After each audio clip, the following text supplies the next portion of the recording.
we are getting some very bad people, killers, murderers, drug dealers, really bad people, the mentally ill, the mentally insane.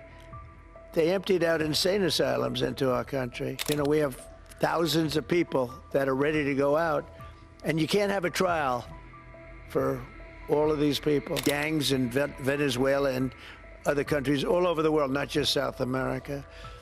They were emptying their prisons into the United States. Venezuela emptied its prisons out, but many countries emptied their prisons into the Congo, as an example, in Africa, emptied their prisons into the United States. And we're getting them out, and I hope we get cooperation from the courts.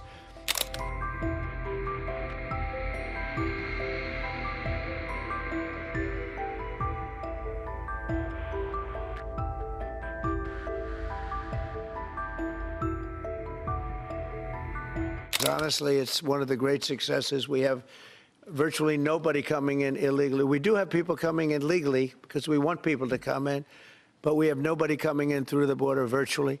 We were having hundreds of thousands of people a month come in under Biden, and they came in from prisons, they came in from mental institutions, they came in from gangs in Venezuela and other countries all over the world, not just South America.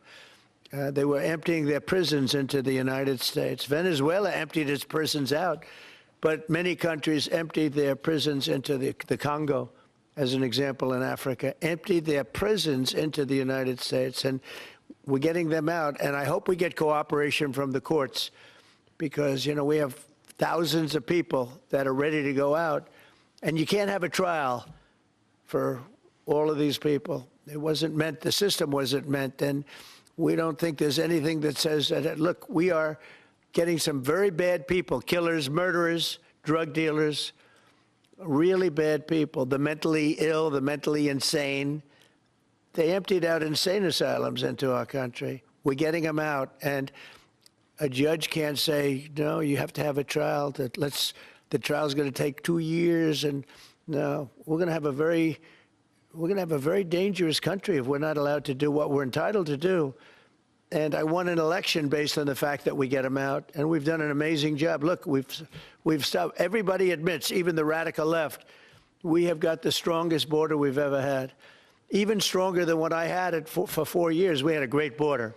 We solved the problem, but it's a tad stronger, which is, I don't know if that's disappointing or not to me. I beat my own record. But I appreciate the question. Thank you, Daniel.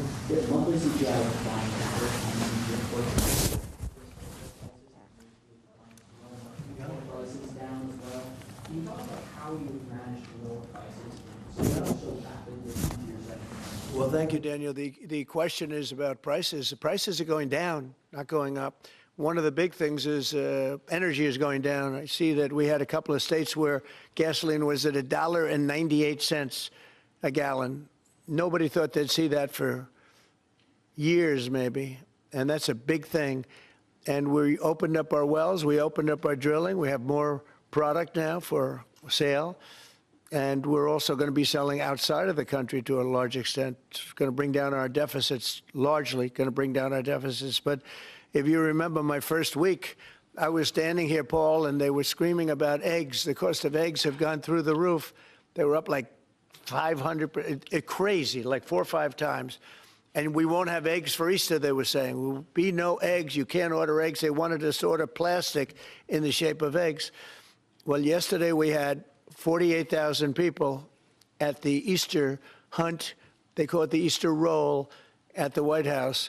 And we had all eggs. And as you know, the cost of eggs has come down like 93, 94% since we took office. And they're pretty much normally priced now. Great job. Our Secretary of Agriculture, Brooke Rollins, did a very good job. But groceries have come down.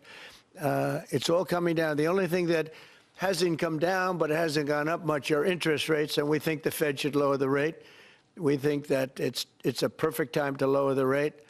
And would like to see our chairman be early or on time as opposed to late. Late's not good. Mr. President, I don't want to talk about that because I have no intention of firing him. Mr. President, there are reports that you're considering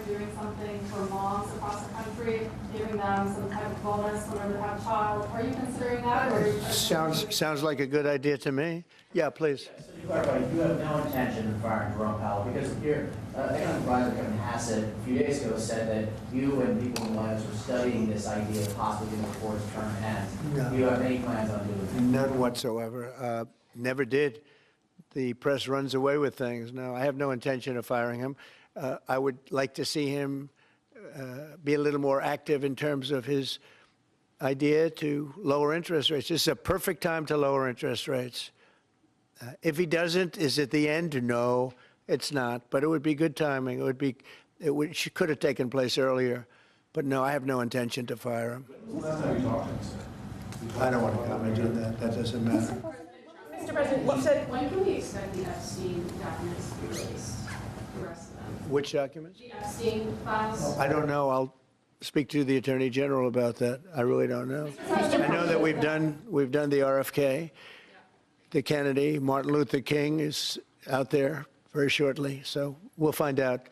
But we've really announced we're doing them in full transparency. You know, when we did JFK, people were saying, "Oh, maybe it wasn't all; it was all," and people actually went up to the office and they looked at some things that were, you know, not really easily available, and they were amazed that we gave it all. And I don't know if it solved any problems for people. People still have questions one way or the other, but that I'm not. But 100% of all of these documents are being delivered. Yeah, please. Mr. President, you said you're ultimately going to make a deal with China, but where do things stand right now? Have you talked to him? I think my relationship, my relationship with President Xi is great.